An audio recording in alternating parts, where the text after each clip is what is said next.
बातम्या।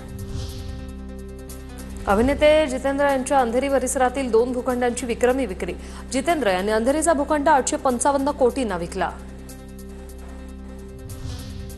मिठी नदीतील काढलेला गाळ ठाण्याच्या दिव्यामध्ये टाकल्याचा प्रकार। दिवा परिसरात उघड्यावर नदीतील गाळामुळे परिसरात उग्रवास। नदीतील गाळ बाहेर टाकण्याची प्रक्रिया बंद करण्याची मागणी। आरटीसाठी शिक्षण विभागाकडून 176 कोटी 92 लाख 29 हजारांचा निधी मंजूर। पहिली ते 8वी पर्यंतच्या 4.7 लाख विद्यार्थ्यांना मिळणार लाभ।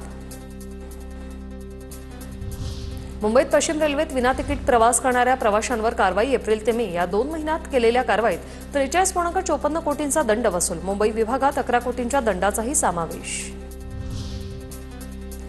सिटीसाठी यापुढे राज्याबाहेर परीक्षा केंद्र असणार नाही। उच्च आणि तंत्र शिक्षण विभागाचा निर्णय। राज्याबाहेरील परीक्षा केंद्रावर गैरप्रकार होत असल्याच्या शक्यतेमुळे हा निर्णय। 99व्या अखिल भारतीय मराठी साहित्य संमेलनाचे स्थळ 8 जूनला ठरणार। संमेलनासाठी औदुंबर, इचलकरंजी, कोल्हापूर, शाहूपुरी, सातारा संस्थांकडून निमंत्रण आल्याची माहिती। स्थळ निश्चितीसाठी निवड समिती गठीत। राज्यात पहिल्यांदाच केंद्रभूत ऑनलाईन पद्धतीने होणाऱ्या 11वी प्रवेशासाठी अर्ज नोंदणीची मुदत संपली। 11वी प्रवेशासाठी एकूण 12,71,295 विद्यार्थ्यांकडून नोंदणी।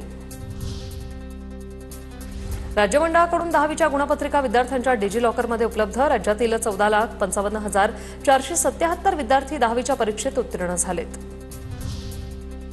मुंबई विद्यापीठाची वेबसाईट पुन्हा सुरू होणार। मुंबई विद्यापीठातर्फे प्रथम वर्ष प्रवेशासाठी नवीन वेळापत्रक जाहीर। आजपासून 10 जून या कालावधीत विद्यार्थ्यांना प्रवेशपूर्व ऑनलाईन नाव नोंदणी करता येणार।